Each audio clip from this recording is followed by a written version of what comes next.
Morning everyone, this is Abhishek and in this video we are going to study about this topic, that is planning a new capital. Okay, so Britishers wanted Delhi to make their new capital.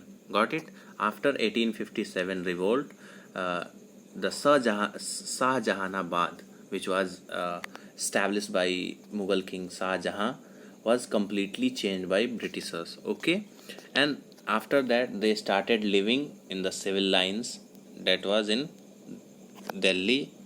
Okay, but they wanted a well furnished city for the capital of British India. Okay, जो शाहजहानाबाद था वो उतना साफ सुथरा city नहीं था, काफ़ी congested था, ठीक है। और ब्रिटिशर्स उसे उसमें रहना नहीं चाहते थे, लेकिन उनको एक अपना नया क्या चाहिए था, एक कैपिटल सिटी चाहिए था, ठीक है। कैपिटल सिटी बनाना था तो उनको लगा कि दिल्ली में ही क्यों ना कैपिटल बनाया जाए, बिकॉज दिल्ली का एक अपना ही सिंबॉलिक इम्पोर्टेंस है। बिकॉज 1000 सालों से जितने भी रूलर्स हैं वो दिल्ली को ही अपना क्या बना के रखे थे, कैपिटल बना के रखे थे। तो अल्टीमेटली अंग्रेज़ों ने भी सोचा कि क्यों ना हम भी एक नया कैपिटल सिटी बनाएं, और दिल्ली में ये प्लानिंग शुरू होती है। तो इससे पहले दिल्ली में कैपिटल सिटी की प्लानिंग शुरू हो उससे पहले कुछ मेजर इवेंट ऑर्गेनाइज किए जाते हैं। रिवोल्ट ऑफ 1857 के बाद से एक इम्पॉर्टेंट फैक्ट आपको बता दूं, रिवोल्ट ऑफ 1857 से पहले भारत में किसका रूल था? कंपनी रूल था। British East India company Bharat आई थी ना ट्रेड करने के लिए, और उसी ने भारत पे कब्जा जमा लिया था, ठीक है। तो 1857 तक भारत पे किसका रूल था? ब्रिटिश ईस्ट इंडिया कंपनी का रूल था, ठीक है। लेकिन 1857 के बाद से 1858 में एक एक्ट पास किया गया, और अब भारत पे रूल का अधिकार किसको दे दिया गया? उस एक्ट के अकॉर्डिंग अब भारत पे रूल कौन कर सकता था? तो crown of England. Crown of England का मतलब वहाँ के किंग और क्वीन, वही भारत के अब डायरेक्ट किंग और क्वीन हो गए, ठीक है। तो कंपनी रूल यहाँ पे ख़त्म हो जाती है 1857 के क्रांति के बाद, और क्राउन रूल भारत में स्टार्ट हो जाता है। और क्राउन रूल स्टार्ट होने के बाद से क्या होता है, अब भारत की भी रानी कौन हो गई? जो इंग्लैंड की रानी है। लेकिन इंग्लैंड से वो रूल करने यहाँ आएंगी नहीं, तो कौन आएगा यहाँ पे शासन चलाने के लिए? तो वो अपने बिहाफ पर वायसराय उन्होंने भेजना शुरू कर दिया, ठीक है। तो अब इसी के बाद से जब कंपनी रूल ख़त्म होती है और क्राउन रूल भारत में स्टार्ट होता है, तब से वायसराय जो गवर्नर जनरल थे अब वो क्या हो गए? वायसराय हो गए। मतलब वो अब किसके बिहाफ पे काम करने लगे? तो किंग और क्वीन के बिहाफ पे काम करने लगे, ठीक है। ये कॉन्सेप्ट आपको समझ में आया? ओके।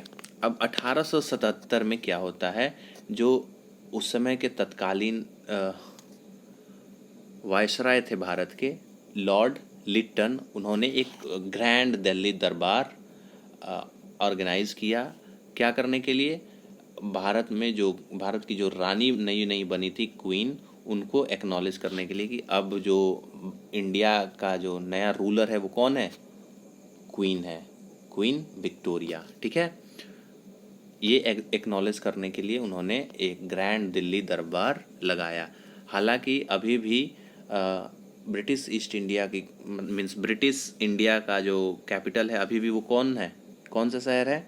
कैलकाटा। लेकिन ये दरबार कहाँ लगाया गया?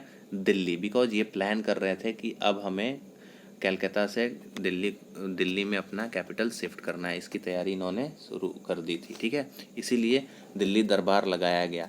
क्यों लगाया गया? ताकि जो भारत के लोग थे उन्हें अभी भी लगता था कि मुग़ल ही उनके क्या हैं? राजा हैं, वही उनके कौन है? एम्परर हैं, शासक हैं। लेकिन ऐसा बिल्कुल था नहीं।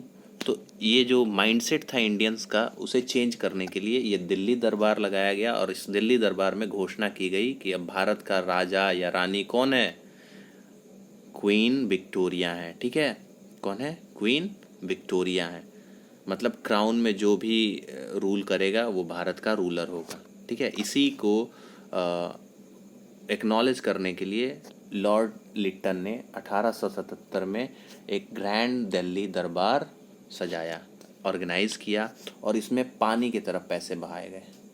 कैसे पैसे बहाए गए? पानी की तरफ बहुत ज़्यादा पैसे बहाए गए। और इसी समय याद रखने वाली बात यह है कि इसी समय 1877 के समय बंगाल में फेमाइन आया था, अकाल पड़ा था, लोग बहुत मर रहे थे। वहाँ पे अनाज के कमी की वजह से लोग भूखे मर रहे थे, और ये जो वायसराय साहब थे ये दिल्ली में दिल्ली दरबार लगा रहे थे और पैसे को पानी की तरफ बहा रहे थे, ठीक है।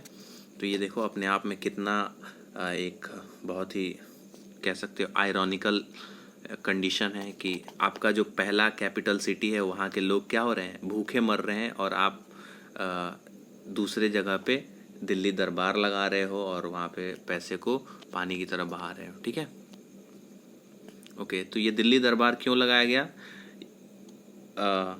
भारत की रानी विक्टोरिया होंगी इसको एक्नॉलेज करने के लिए, ठीक है।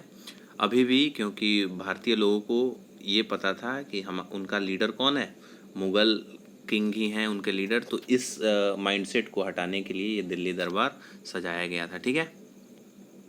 ओके, समझ रहे हो? अब देखो, एक ऐसा ही दरबार 1911 में भी लगाया गया था। एक ऐसा ही दरबार कब लगाया गया था? 1911 में, जब किंग जॉर्ज पंचम भारत आने वाले थे, किंग जॉर्ज फिफ्थ इंडिया आने वाले थे, ठीक है। हार्डिंगे उस समय इंडिया के वायसराय थे। कौन थे? हार्डिंगे, लॉर्ड हार्डिंगे उस समय इंडिया के वायसराय थे। और 1911 में ये क्या लगाया गया था दिल्ली में? ग्रैंड दिल्ली दरबार एक बार फिर से सजाया गया, ठीक है। किसके स्वागत में? किंग जॉर्ज 5 के स्वागत में। और ये भारत के मुंबई पोर्ट पे आ रहे थे। कहाँ आ रहे थे? मुंबई पोर्ट से ही ये आने वाले थे, तो इनकी स्वागत में वहाँ पे गेटवे ऑफ इंडिया बनाया गया। तो मुंबई का जो गेटवे ऑफ इंडिया है वो कब बनाया गया? राजा जो थे इंग्लैंड के, किंग जॉर्ज 5 उनके वेलकम करने के लिए, उनका वेलकम करने के लिए गेटवे ऑफ इंडिया बनाया गया था। इंडिया गेट नहीं, Gateway of India. India Gate कब बनाया गया था? इंडिया गेट तो मेमोराइज करने के लिए, जो हमारे वर्ल्ड वॉर सेकेंड में जो इंडियन आर्मी के लोग शहीद हुए थे उनको मेमोराइज करने के लिए इंडिया गेट बनाया गया था। लेकिन गेटवे ऑफ इंडिया जो कि मुंबई में है उसको कब बनाया गया था? जब किंग जॉर्ज 5 भारत आने वाले थे, ठीक है। दिल्ली दरबार में पार्ट लेने के लिए जब आने वाले थे उस समय मुंबई में क्या बनाया गया था? बॉम्बे में गेटवे ऑफ इंडिया, ठीक है। समझ गए ये बात? ओके, तो 1911 में भी एक बार क्या हुआ था, दिल्ली दरबार लगाई गई थी और किंग जॉर्ज पंचम वहाँ पे इंग्लैंड के क्राउन प्रिंस थे, वो भारत आने वाले थे, उन्हीं के स्वागत में, ठीक है। ये सेलिब्रेशन किया गया दिल्ली में। और 1912 में दिल्ली को भारत का मतलब ब्रिटिश इंडिया का राजधानी घोषित कर दिया गया। Means in 1912 Delhi was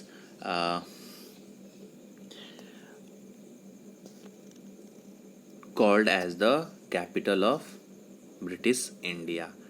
earlier कौन था कैपिटल? तो कैलकाता था, लेकिन 1912 में दिल्ली को मीन्स न्यू दिल्ली को इंडिया का कैपिटल, ब्रिटिश इंडिया का कैपिटल घोषित कर दिया गया, ठीक है, दिल्ली दरबार के दौरान ही।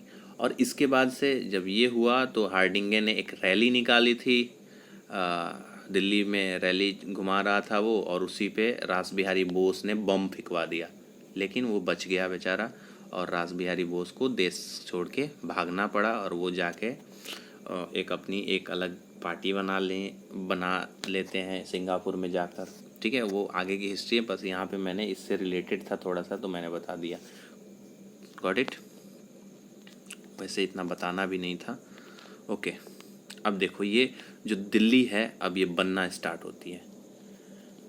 New Delhi was constructed as a 10 square mile city on Raisina hills south of the existing city. जो शाहजहानाबाद था उसके साउथ में 10 स्क्वायर किलोमीटर में 10 स्क्वायर माइल में रायसीना हिल्स पे न्यू दिल्ली को बसाया जाना था। ठीक है, इसके लिए इन्होंने अंग्रेज़ों ने 2 आर्किटेक्ट को हायर किया था, Edward Lutyens and Hobart baker. ठीक है, इनको कहा गया कि आप न्यू दिल्ली को डिज़ाइन करो और इसकी बिल्डिंग्स को बनाओ। ठीक है, इसीलिए आज ये जो दिल्ली दिखती है ना आपको, इस दिल्ली को लुटियन दिल्ली बोलते हैं, लुटियन दिल्ली। ठीक है, ये बहुत ही सुंदर है, बहुत ही खूबसूरत इसको डिज़ाइन किया गया था इन दोनों आर्किटेक्ट के द्वारा। ठीक है, ओके। अब देखो इसकी खासियत क्या है, तो ये देख रहे हो, इसको बनाया गया था कौन सा मटेरियल यूज करके, तो रेड सैंडस्टोन यूज़ करके बनाया गया था, जो कि मुग़लों ने भी इसको अपने मॉन्यूमेंट्स और अपने बिल्डिंग्स बनाने में इसी मटेरियल का यूज़ करते थे। और आर्किटेक्चर का जो स्टाइल था वो कई भारत के रॉयल पास्ट से लिया गया था, जैसे कि जो ये किंग्स वायसराय का जो ये पैलेस है, जिसे आज हम राष्ट्रपति भवन कहते हैं, उस समय वो क्या था, वायसराय का पैलेस था, यहाँ पे वो रहा करते थे, ये उनका रेसिडेंट था। तो इसका जो ये गुंबद दिख रहा है ना, स्तूप, ये बौद्ध के सांची स्तूप से कॉपी किया गया। ठीक है, ये बौद्धिक हिस्ट्री से कॉपी किया गया, मतलब ये भी एक इंडियन हिस्ट्री के आर्किटेक्चर का हिस्सा था। ठीक है, समझ रहे हो, सांची के बौद्ध स्तूप से इसे कॉपी किया गया। उसी तरीके से जो जाली थी, सैंड से बनाई गई, सैंडस्टोन से बनाई गई जो जाली थी, वो ब्रिटिश ने किससे कॉपी किया, मुग़लों के आर्किटेक्चर से कॉपी किया था। ठीक है, मीन्स लटियंस ने इसे कॉपी करके बनाया था। तो इस बिल्डिंग में हम कह सकते हैं जब ये नई दिल्ली बनती है तो इसमें कई सारे आर्किटेक्चरल पास्ट को कॉपी किया गया और उसका यूज़ करके बनाया गया। लेकिन जो इसका बेसिक था, बेसिक आर्किटेक्चरल यूनिट था, वो कहाँ से लिया गया था, तो वो ग्रीस के आर्किटेक्चरल स्टाइल को यहाँ पे मुख्यतः यूज़ किया गया था। ग्रीस के आर्किटेक्चरल स्टाइल को यूज़ किया गया था और इंडियन आर्किटेक्चर को भी कहीं ना कहीं यूज किया गया था यहाँ पे। ठीक है, याद रहेगा, यहाँ पे आप पढ़ोगे। और ये आपको ये जो रास्ता दिख रहा है, ये 2 माइल लंबा रास्ता है, ये वाला, इसको किंग्सवे बोला जाता था उस समय, अभी ये राजपथ कहलाता है। ये जो रोड है, ये जो राष्ट्रपति भवन के पास जाता है, उस समय ये वायसरॉय हाउस था, तो यहाँ पे ये जो रोड है इसको क्या बोला गया, किंग्सवे। ठीक है, आज इसे हम राजपथ बोलते हैं। इसके दोनों तरफ सचिवालय के बिल्डिंग है, मतलब सेक्रेटेरिएट है। ठीक है, सेक्रेटेरिएट है। और इसके जस्ट सामने, इस भवन के जस्ट सामने एक और बिल्डिंग बनाई गई जिसको आज हम भारत का पार्लियामेंट कहते हैं। यहाँ पे वायसराय आके बैठते थे, तो वो वायसराय का जो काउंसिल था वो आज भारत का क्या है, पार्लियामेंट है, भारत का सांसद है। ठीक है, संसद है, संसद भवन है, सांसद तो उसमें जो बैठते हैं वो होते हैं, वो भारत का संसद है। पहले क्या था, वो वहाँ पे वो वायसराय का काउंसिल था। ये किंग्सवे है, ये किंग्सवे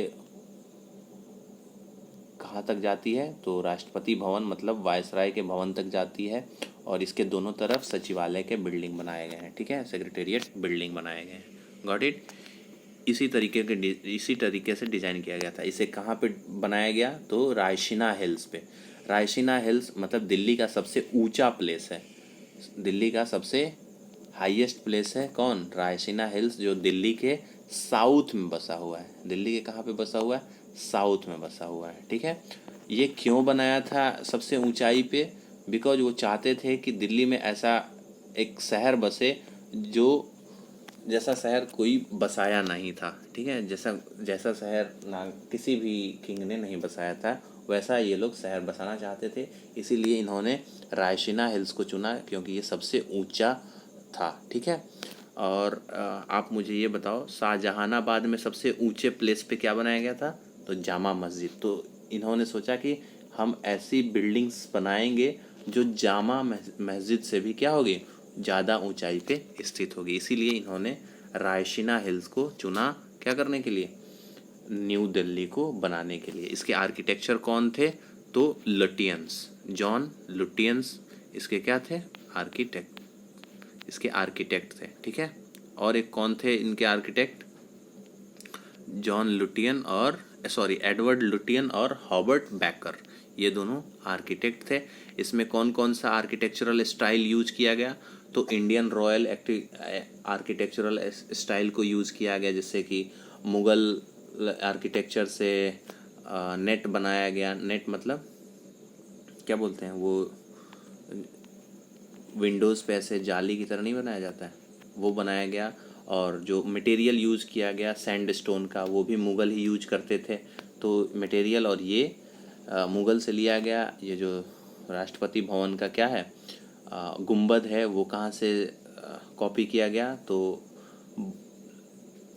सांची के बुद्धा स्तूप से कॉपी किया गया, ठीक है। और बाकी जो इसका बेसिक स्ट्रक्चर है वो किस आर्किटेक्चरल से कॉपी किया गया, किस जगह के आर्किटेक्चरल हिस्ट्री से कॉपी किया गया है, तो यूनान मतलब ग्रीस के, ओल्ड ग्रीस के आर्किटेक्चर से कॉपी किया गया है, जिसको हम गौथम स्टाइल भी बोलते हैं। इसको क्या बोलते हैं, गौथम स्टाइल भी बोलते हैं। गॉट इट, समझ रहे हो। और ये अब दिल्ली इस तरीके से क्या होती है, 20 साल में बन के तैयार हो जाती है। The idea was to build a city that was stark contrast to Shahjahanabad.